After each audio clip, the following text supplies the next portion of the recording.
बिस्मिल्लाहिर्रहमानिर्रहीम।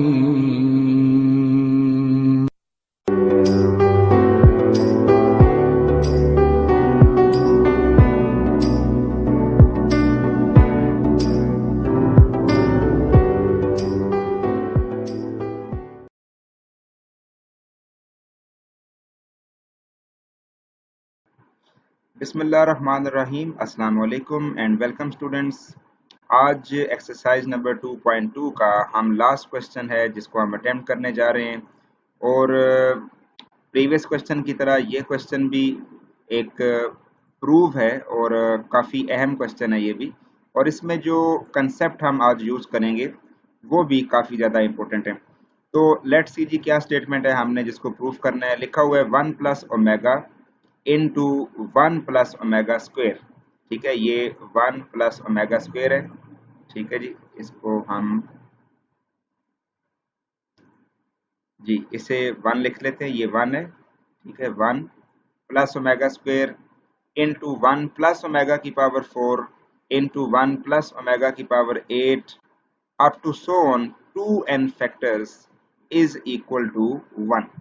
ठीक है स्टूडेंट्स, हमने ये बात प्रूव करनी है कि ये जो तमाम वैल्यूज़ हैं up to so on 2n factors तक ये इक्वल टू 1 आनी चाहिए। यानी अगर मैं इस पूरे एक्सप्रेशन को सॉल्व करूं तो मेरे पास आंसर क्या आना चाहिए, 1 आना चाहिए। ठीक है, तो ये जो सारी स्टेटमेंट लिखी हुई है इसमें ज़रा पावर्स उसने डिस्टर्ब की हुई हैं। यहाँ पे ओमेगा स्क्वेयर आएगा और इधर ओमेगा की पावर 4 आएगी, यहाँ पे ओमेगा की पावर 8 आएगी। ठीक है जी, ओमेगा की पावर 8।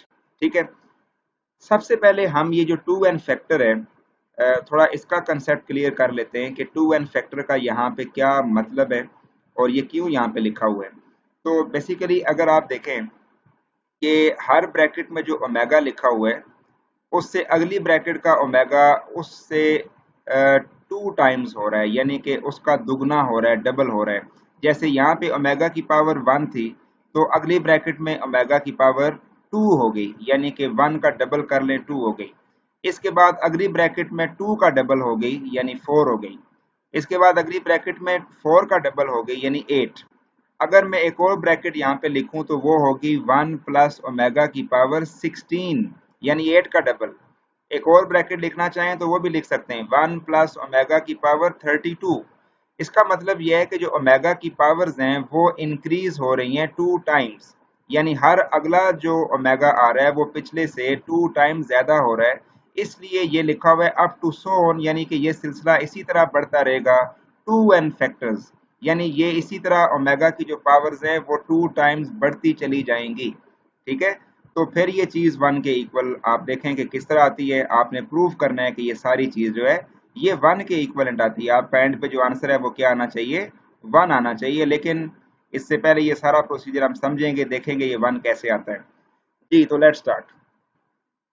सबसे पहले हमने अपना क्वेश्चन एज इट इज लिखा up to so on 2n factors.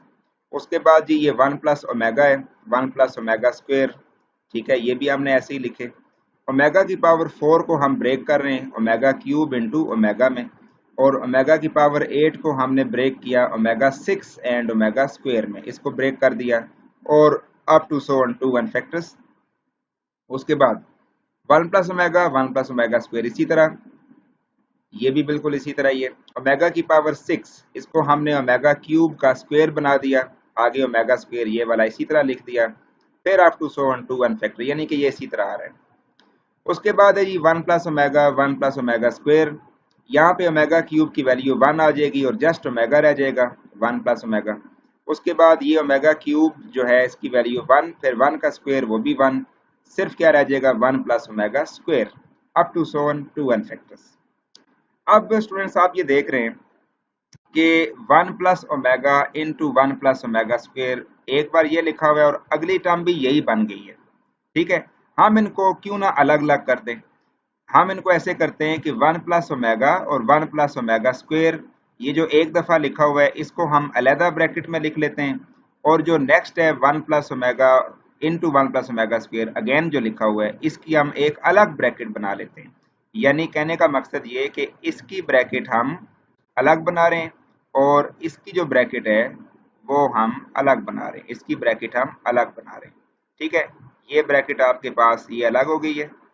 ठीक है, और जो दूसरी थी वो आपने यहाँ पे अलग कर दी है, ये आपने अलग कर दिया। ठीक है, लेकिन जब आपने ब्रैकेट्स को अलग किया तो एक बहुत बड़ा चेंज आपको और भी यहाँ पे नजर आ रहा होगा, वो ये है कि ऊपर हम 2n फैक्टर्स तक जा रहे थे, लेकिन अब हम n फैक्टर्स तक जा रहे हैं, क्योंकि यहाँ पे ये जो दो टर्म्स थी इनको हमने कंबाइंड फॉर्म में लिखा हुआ था।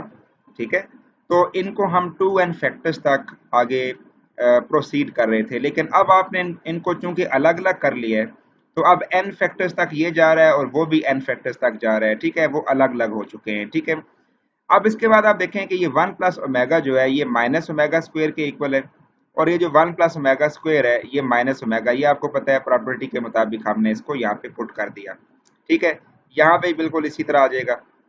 अब ये ओमेगा क्यूब है और up to so on N factor, और ये भी omega cube up to so on N factors आ रहे हैं। ओमेगा क्यूब की जो वैल्यू है वो 1 होती है, यहाँ पे भी ओमेगा क्यूब की वैल्यू 1 है।